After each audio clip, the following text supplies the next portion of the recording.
This film is dedicated to a great friend of the Soviet people.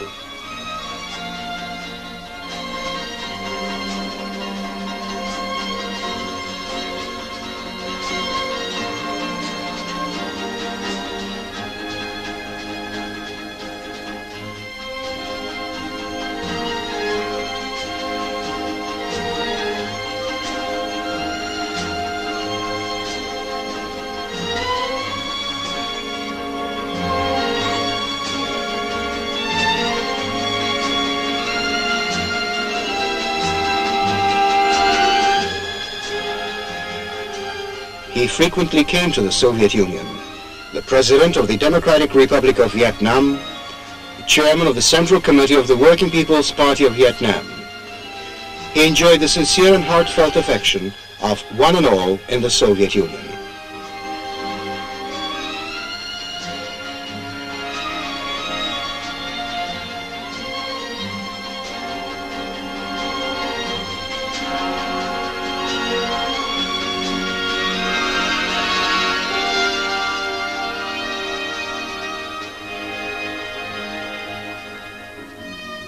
His name was Ho Chi Minh.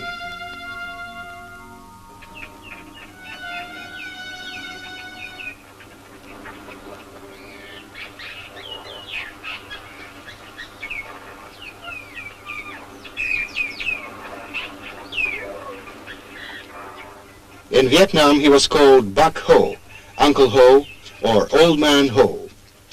Ho Chi Minh in Vietnamese means wise with experience. This was his last 19th party name.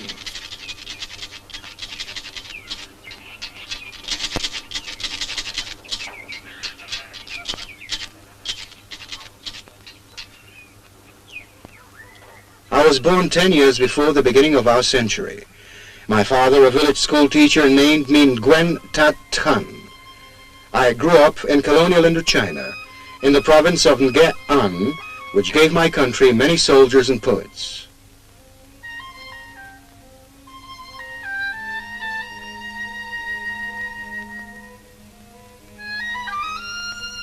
That dashing, surging wave, will it bring back past memories?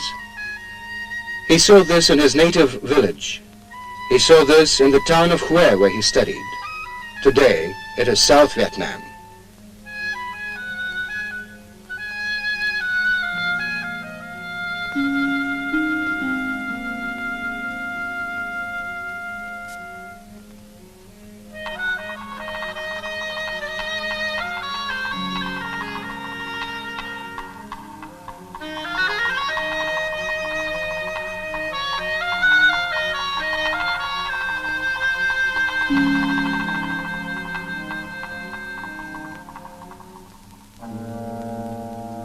The French came to Indochina in the 19th century. First the missionaries, then merchants, soldiers, gendarmes, and planters.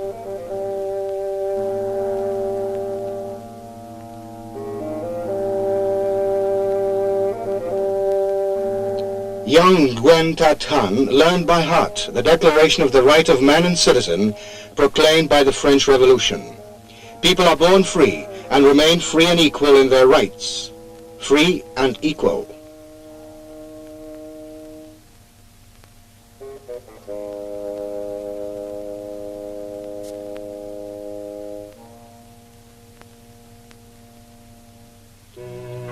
The French flag in Vietnam was the flag of the oppressors.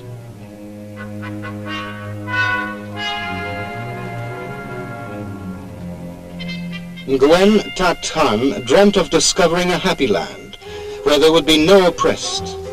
In 1910, he went to France, to Paris.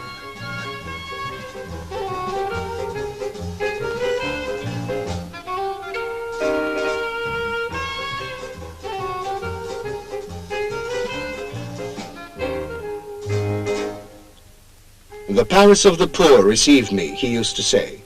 There I learned the true solidarity of the poor and the benighted.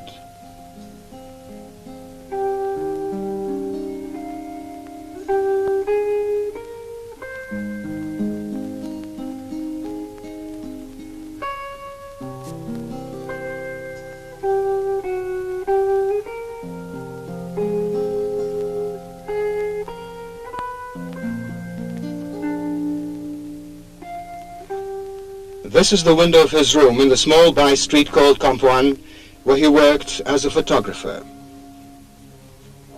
He traveled a lot in those years. He was a cabin boy.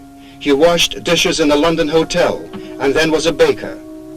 He was a cigarette vendor in Canton and a window cleaner in Rio de Janeiro. He nearly died from tropical fever in Africa. He published his first story in L'Humanité and became a foreign correspondent of Paris periodicals.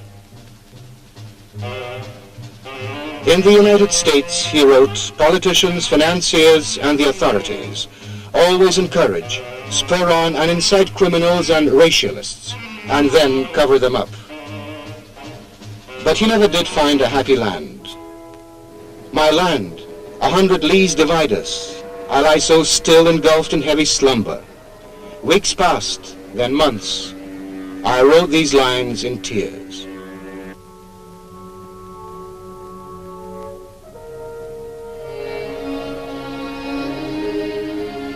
Nguyen Tat Tran returned to France. In 1917, he was 27. In 1919, the young Vietnamese man came to Versailles and spoke to the prime ministers and generals who were remaking the map of Europe. He demanded, not asked for, but demanded independence for his country, for all colonies. In Paris, in Rue Jacques Callot, he rented premises for the newspaper Paria, meaning the oppressed. He was its publisher, editor, typesetter, proofreader, and delivery man. These are his articles. He signed them Nguyen Ai Quoc.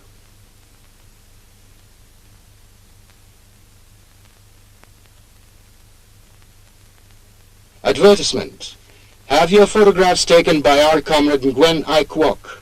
Unframed 20 centimes, framed 40 centimes.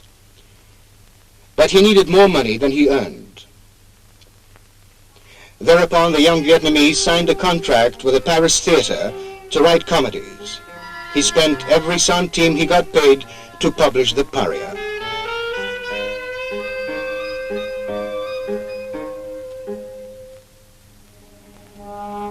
You're making a mistake, he told colonial officials in France, if you think that the people of Indochina have reconciled with their lot and do not hope to achieve emancipation the revolutionary way.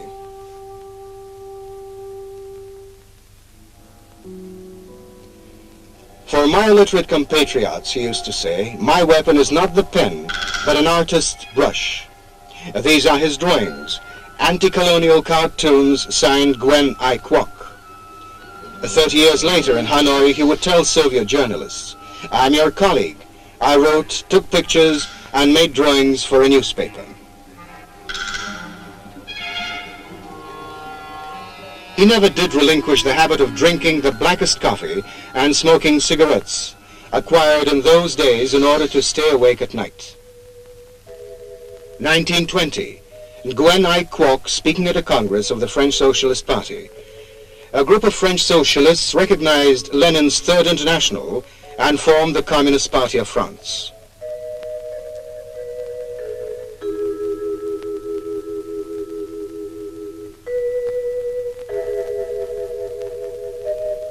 Nguyen Ai Quoc became a communist. A year later, Marcel Cachin put forward his candidature for a seat in the French Parliament. The Paria printed more and more materials about Soviet Russia.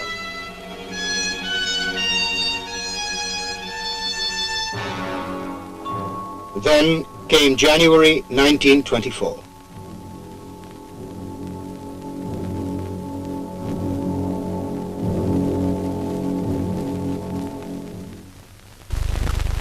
From Paris he went to Moscow to pay his last respects to Lenin.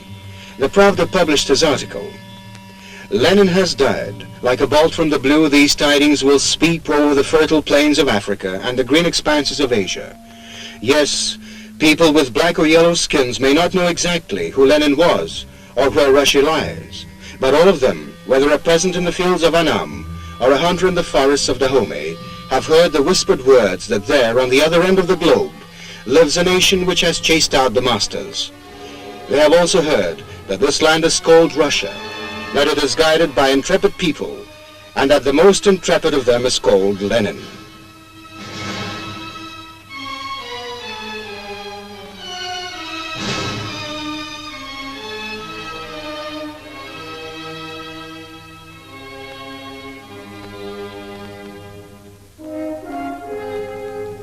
Such was Moscow when Gwen I Kwok arrived there in the 20s. Here in Bolshoi Theatre, the Dokumentaren held its congresses. Pushkin Square was the site of the Communist University of the Working People of the East, where he studied.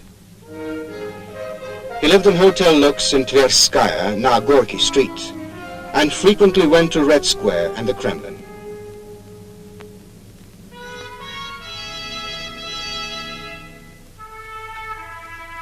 Gwen I Kwok heard the Soviet President Mikhail Kalinin address the 5th Congress of the Dokumentaalfilm.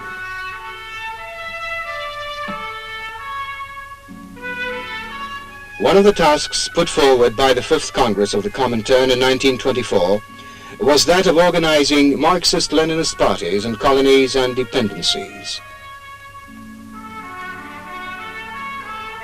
The future President of Democratic Vietnam with a group of Congress delegates. Comrades, since we call ourselves Lenin's disciples, we must concentrate all our strength, all our energy, on translating into life the precious behests bequeathed to us by Lenin in solving both the colonial and other issues.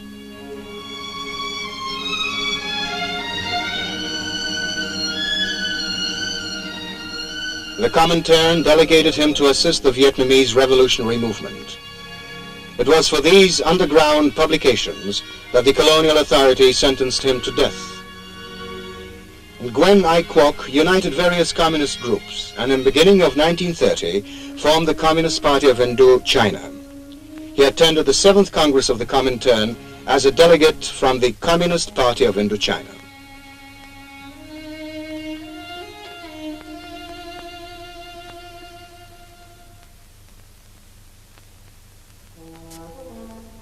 A questionnaire for the delegates to the 7th Congress of the Dokumentaalfilm. Name under which you are working in the party. Tend Man Kyon. Name under which you will speak at the Congress. Lin.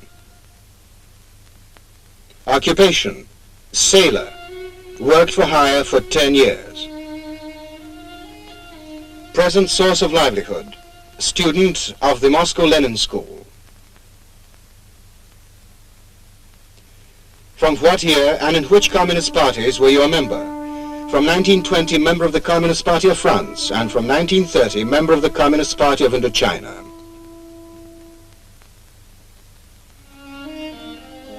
Work performed since the 6th Congress of the Dokumentaalfilm, organizer of the Communist Party of Indochina, 1930-1931. Were you subjected to repressions? Arrested in 1931, spent 2 years in prison and escaped in 1933.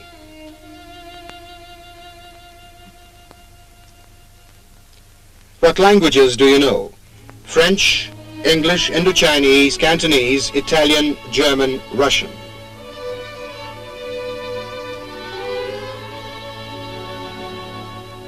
At first, it was patriotic sentiments, rather than communist ideas, that brought me to Lenin. But step by step, continuing the struggle, I came to realize that only socialism and communism can emancipate the peoples. He, leader of the Anti-Colonial League, was called Gwen I Kwok. He signed his articles in the underground communist press with the name Lin. In police records, he was known as Tong Wan So. In 1941, he returned to his native land and became a soldier. Henceforth, his name was Ho Chi Minh. These party documents, the rules and the program of the Communist Party of Indochina, Comrade Ho Chi Minh carried in his map case. In 1941, he declared that the Soviet Union will definitely win the war and that this victory will lead to the rise of other socialist states. This was how the first Vietnamese partisan detachments which fought against the Japanese invaders were raised. In 1945, he became the first president of Free Vietnam, In the jungle, writing by the light of a wick lamp, Ho Chi Minh formulated the Declaration of Independence. But a few weeks later, French colonial troops landed in South Vietnam. President Ho Chi Minh and the government of the Democratic Republic of Vietnam did their utmost to preserve the newly won freedom and avert bloodshed. President Ho Chi Minh came to Paris for talks.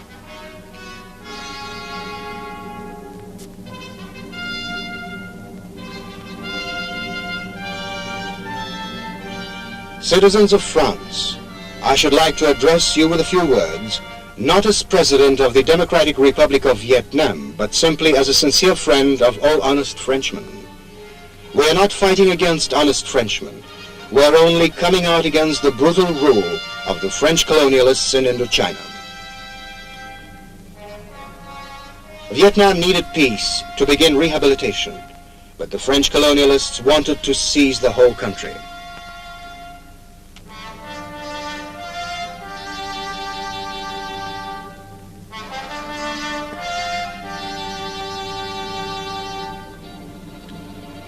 The man on the president's left is General Leclerc.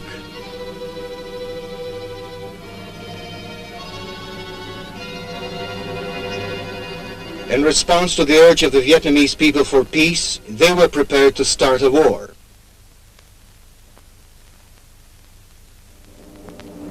In the autumn of 1946, the French troops began to shell Hanoi.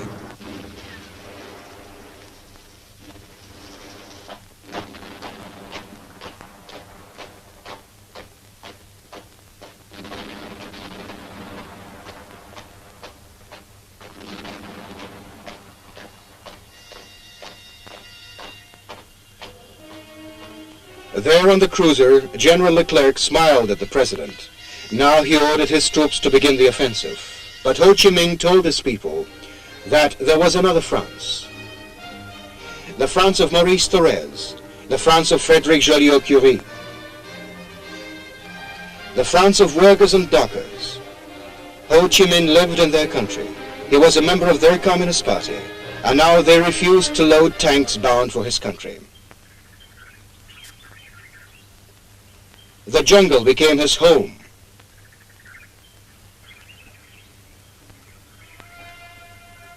And a cave his presidential palace.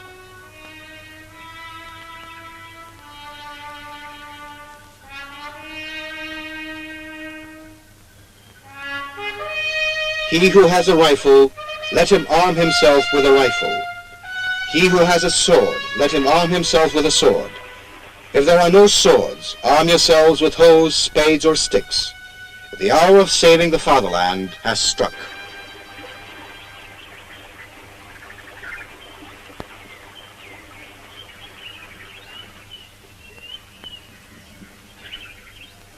They say that psychological warfare specialists are showing this documentary, Ho Chi Minh in the Jungle, to U.S. officers and men. They're searching for the roots of what they call fanaticism of the Vietnamese, that which was actually a passionate effort of the whole people.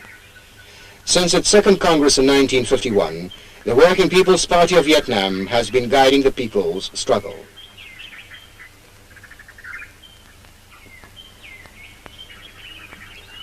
Once, the director of a lycée in Hue wrote in his character reference, "Better suited for scientific pursuits than other boys of his age." But Ho Chi Minh became a soldier.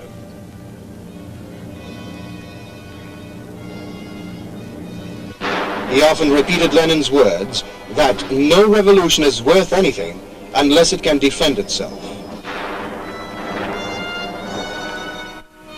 By 1954, Ho Chi Minh's detachments had turned into a powerful regular army.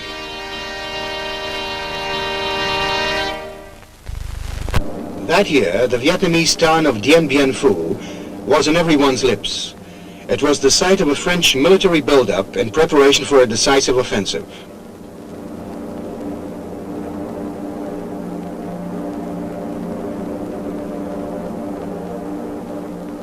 Silence surrounded them, but it was shattered by the guns of two divisions of the Vietnamese People's Army.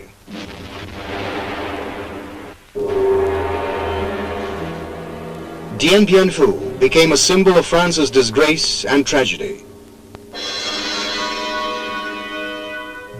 A tragedy of the deceived. 90,000 prisoners, those who only recently were on parade in Paris. In just the same way, US airmen are now being convoyed on Vietnamese soil.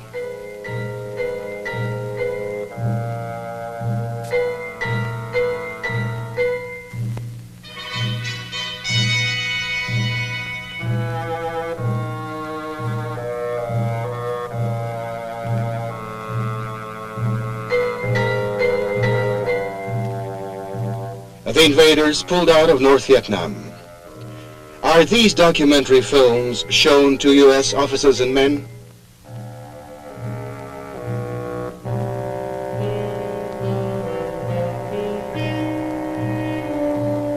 As the troops withdrew from the country, so did the owners of plantations, factories and mills.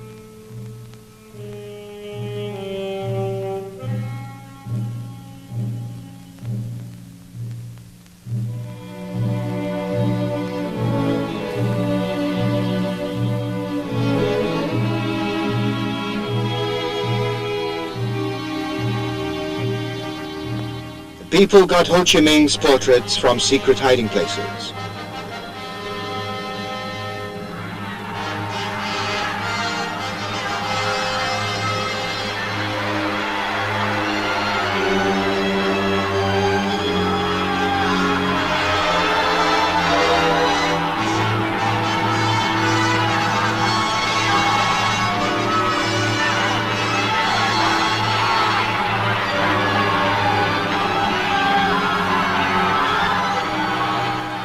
The President of the Democratic Republic of Vietnam, Ho Chi Minh, returned to the capital with his troops.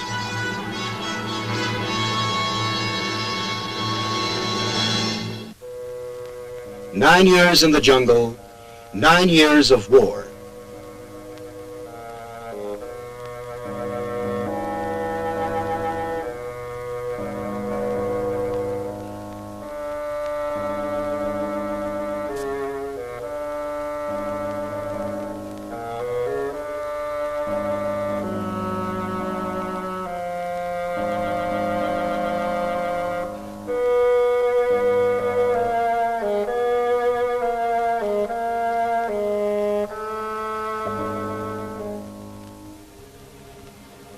And in Vietnam, as was the case after the Civil War in Russia, the words peace and land stood next to the word socialism.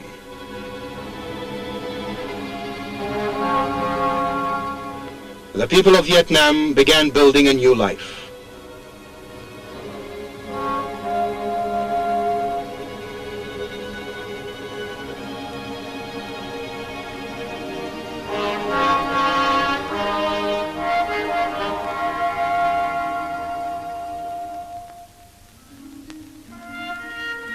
Once a poet compared Ho Chi Minh with Don Quixote.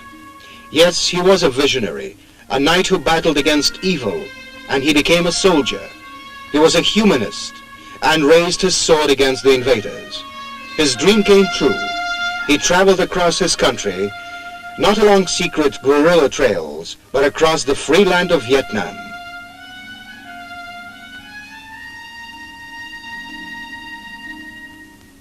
The first gain of socialism was a simple one, but it concerned life itself. It was necessary to feed the children, and the president was the first to give up a third of his rice ration, setting an example for the entire adult population.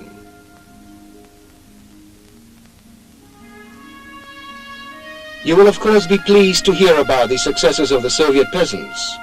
And if we do not spare our strength in the struggle, then what the Soviet Union has already achieved, we shall achieve tomorrow.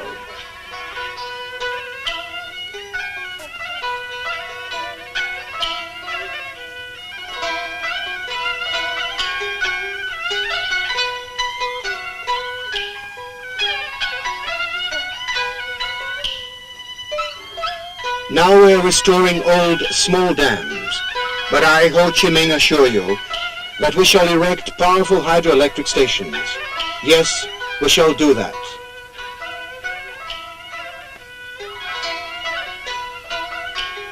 Citizens of Vietnam, first and foremost, you must learn to read and write. Only then will all our compatriots be able to take part in building up the state.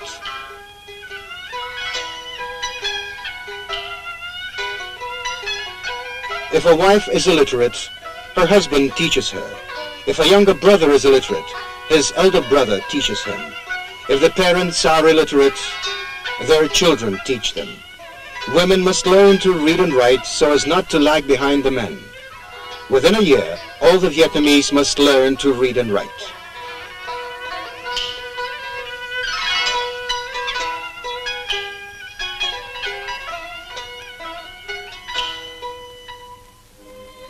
Young Vietnamese went to the USSR to study and become doctors, teachers, engineers, and commanders. Here is the first group of them on board a Soviet ship. President Ho Chi Minh, as would an old Muscovite, told him at parting, "Don't trifle with Russian frosts. Dress warmly. Return home as specialists, whom the country needs so much."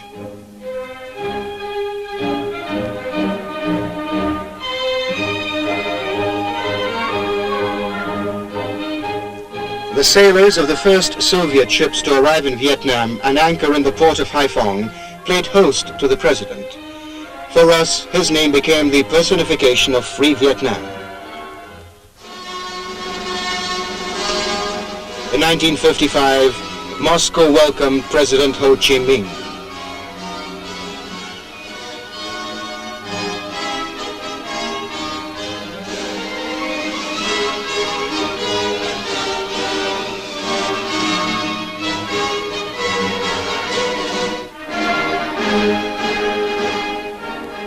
The national anthem of the Democratic Republic of Vietnam resounded in his honor.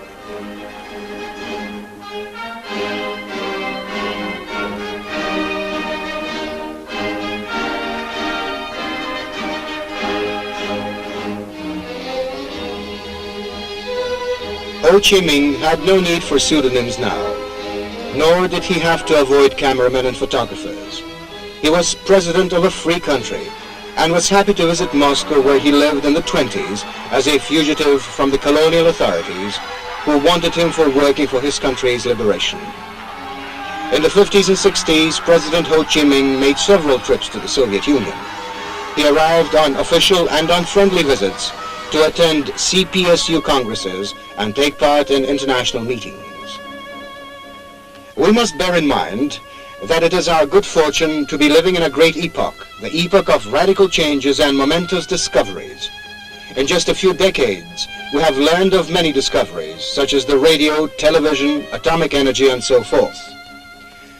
Man has placed the elements at the service of society.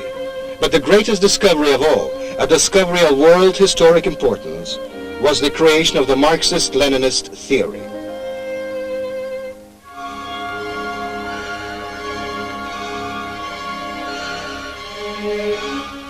Lenin's name and his theory are inseparably linked with the achievements of the camp of peace and democracy which extends from the Elbe to the Pacific and from the Arctic Circle to the tropics. The communists of the world called Ho Chi Minh a great patriot and internationalist.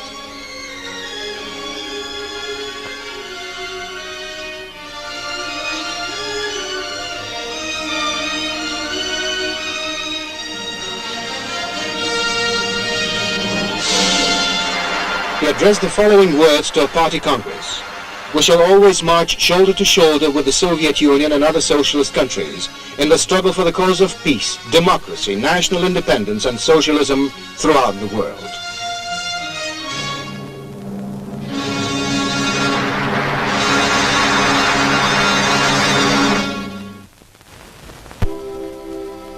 Whenever in Moscow, he always went to the Lenin Mausoleum. He first heard about Lenin in Switzerland, a year before the October Revolution. It was his dream to meet Lenin. He came to Moscow in 1923, when Lenin was already seriously ill.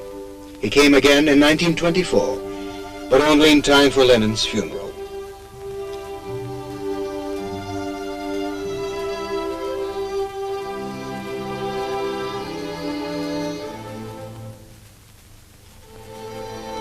For us, Lenin has always been and will be a father, a friend, and advisor.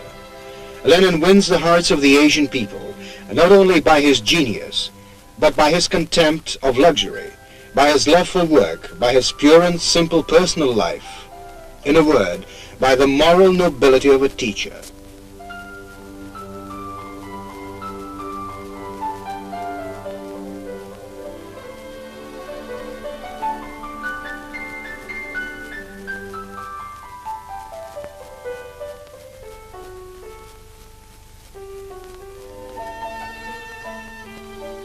All his life, to his dying day, Ho Chi Minh considered himself a student of the Moscow Leninist school. Not a living god, but a president, a communist of the Leninist school.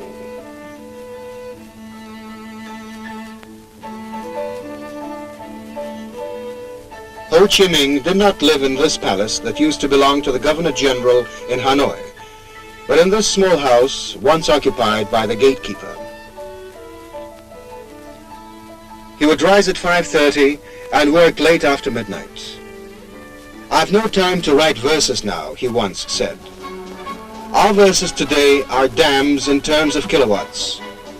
The dry statistic reports showing the number of acres irrigated. Our verses are newly built factories and schools. The Third Congress of the Working People's Party of Vietnam, held in 1960, was named the Congress of the Victorious Builders of Socialism.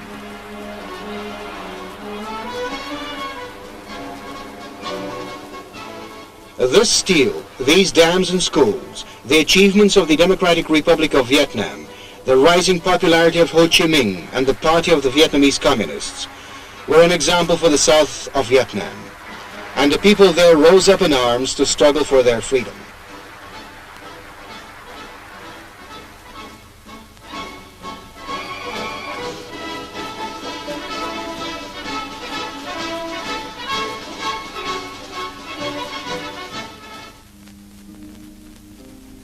A hand has 5 fingers, some of them longer, others shorter, but they're all fingers of one hand, a single family. Dear compatriots in South Vietnam, I call upon you to unite. If all of us act in unison, a great future will await us. Our compatriots in South Vietnam are part of the Vietnamese nation. Rivers may dry up and mountains fall, but this truth will remain immutable. Every Vietnamese is my brother, my son, my grandson. I cannot sleep tranquilly when I think of the difficult life and the struggle of my compatriots in the South.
He had no family or children of his own.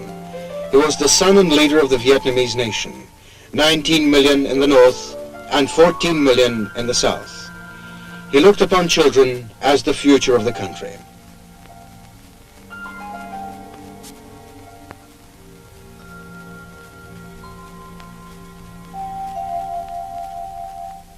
In 1931, he was tried in the British colony of Hong Kong.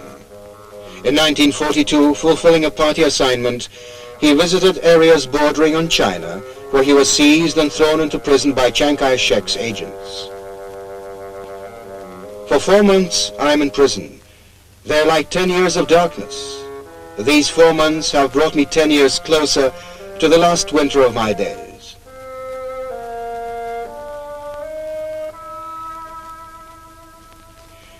was believed to be dead 3 times during his lifetime. But as many times before, he was in hiding. He changed his name and became a monk in a Buddhist monastery in Siam to be closer to his country.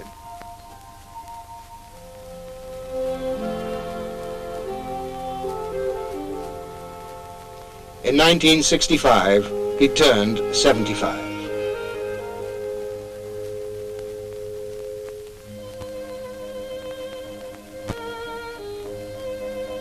He was surrounded by children on that day.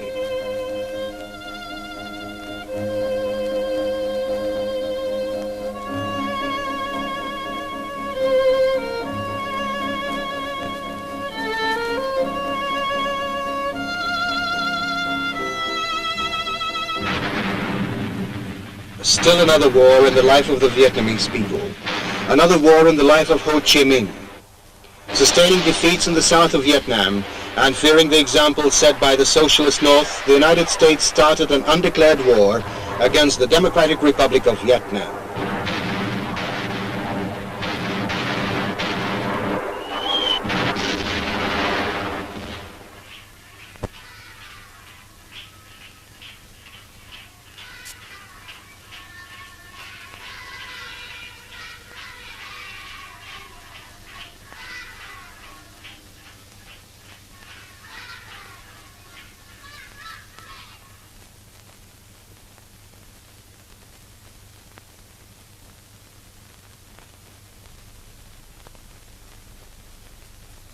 Dear compatriots, I know that this war will be a difficult one.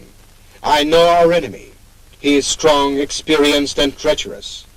None of us, neither the soldiers, the workers in the rear, nor our women, shall have an easy time. It might happen that we shall have no strength to smile or sing, but we must have the strength to resist and to win. None of us is immortal, but we shall fight against aggression for national salvation.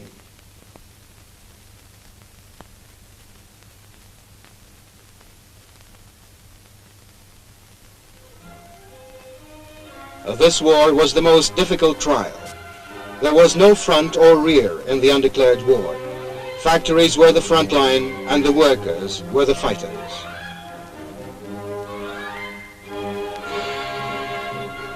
Justice is on our side, the President said. Our will is firm, and we are filled with determination to fight and win.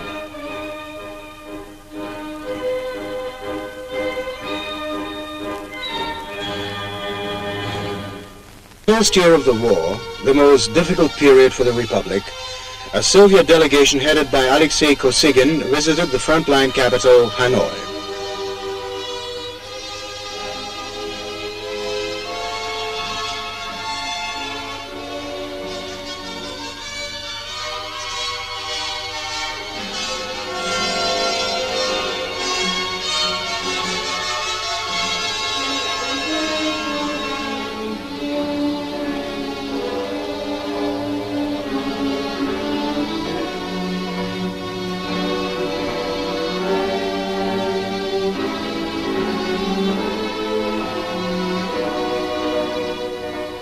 The negotiations held in Hanoi and the documents signed there were fresh proof that the Soviet Union and the Communist Party consistently pursued the Leninist course of proletarian internationalism.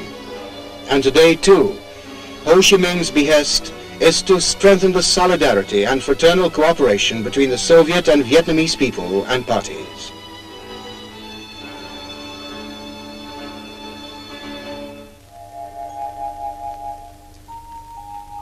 From the Presidential Secretary's Memorandum Book, Rising Time 5 o'clock, Report of the Air Defense Commander 6 o'clock, Meeting of the Politburo, Talk with the Young Pioneers, and another note, correct the proofs of the preface to Lenin's works in Vietnamese translation.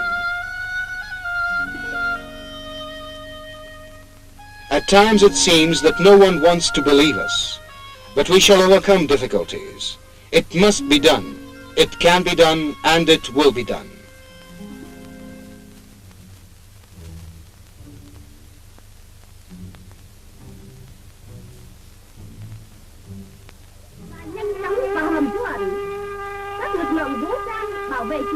và phục vụ chiến đấu, hãy dũng cảm và kiên quyết làm tròn nhiệm vụ. Tất cả mọi người hãy chấp hành nghiêm chỉnh điều lệ phòng không nhân dân thành phố, góp phần đánh thắng giặc Mỹ xâm lược.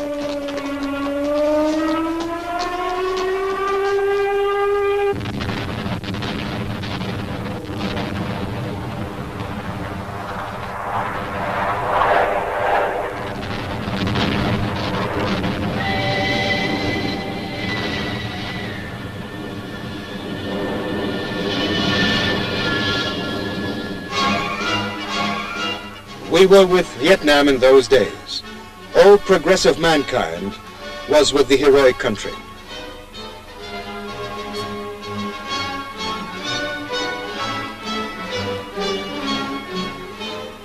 Speaking on behalf of the 240 million citizens of the Soviet Union and its Communist Party, Leonid Brezhnev said at the time, "The Soviet Union has always fulfilled and fulfills its internationalist duty to the Vietnamese people.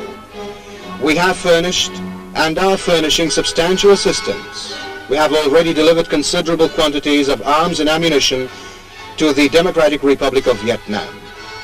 Our line is to continue rendering the Democratic Republic of Vietnam such assistance, both material and political, as it will require to counter U.S. aggression.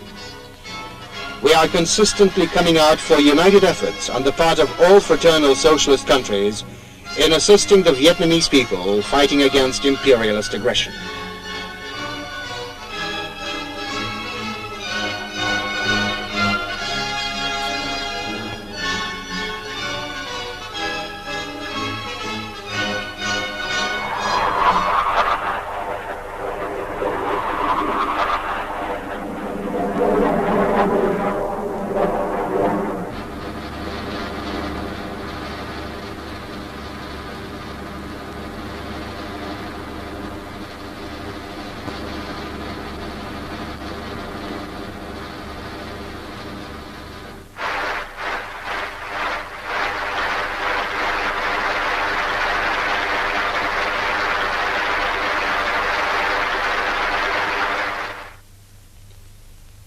We have a large and powerful party, large and powerful because it is armed with the Marxist-Leninist theory, because it enjoys the love, trust, and support of the entire army and the entire people. Unity, unity, great unity, and we shall score victories, magnificent victories.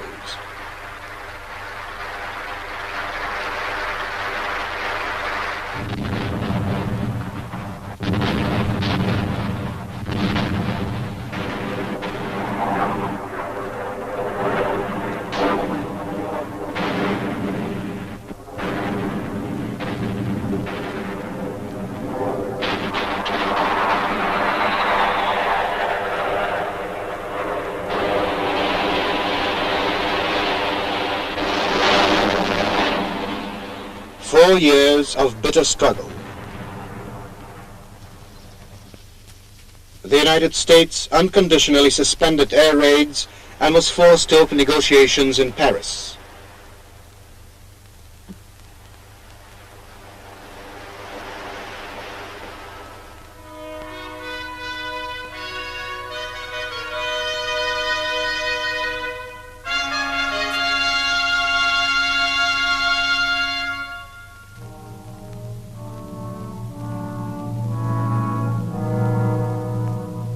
Whatever the difficulties and privations, our people will definitely score complete victory.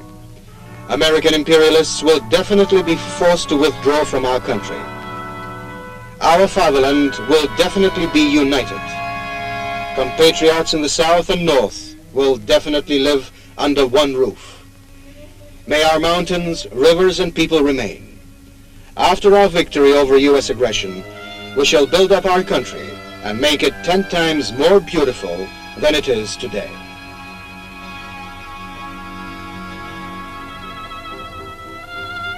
Again, the moon looks through the window to urge me write my verse. I have no time today, my moon. I shall not even sleep. Wait and be patient. Another day will come, my moon. There listen how the bell is tolling to wake the people from their slumber. It brings them tidings of our victory. So wait a while, be patient, wait.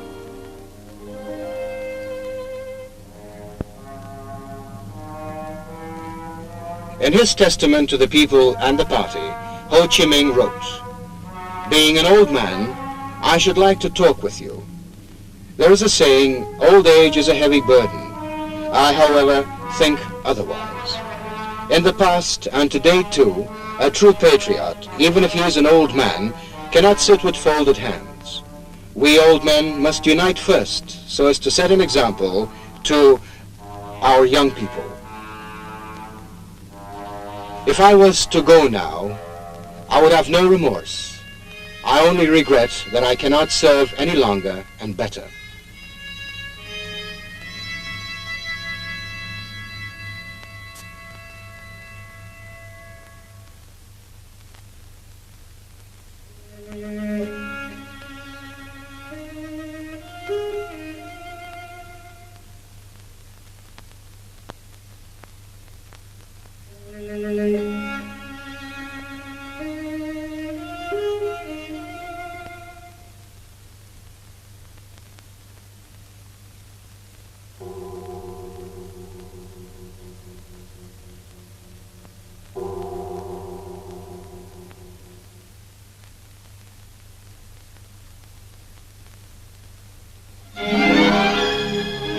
But he shall always remain with us, a great patriot and internationalist, leader of the heroic Vietnam, a true friend of the Soviet people, a communist of the Leninist school, soldier and poet, comrade Ho Chi Minh.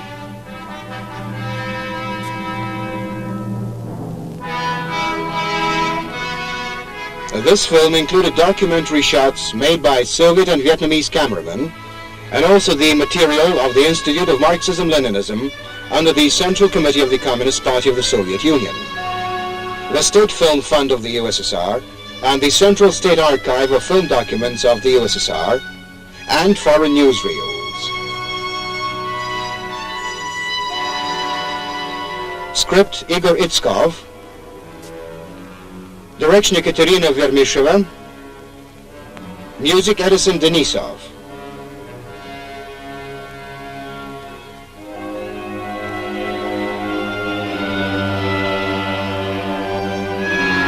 Camera, Anna Popova.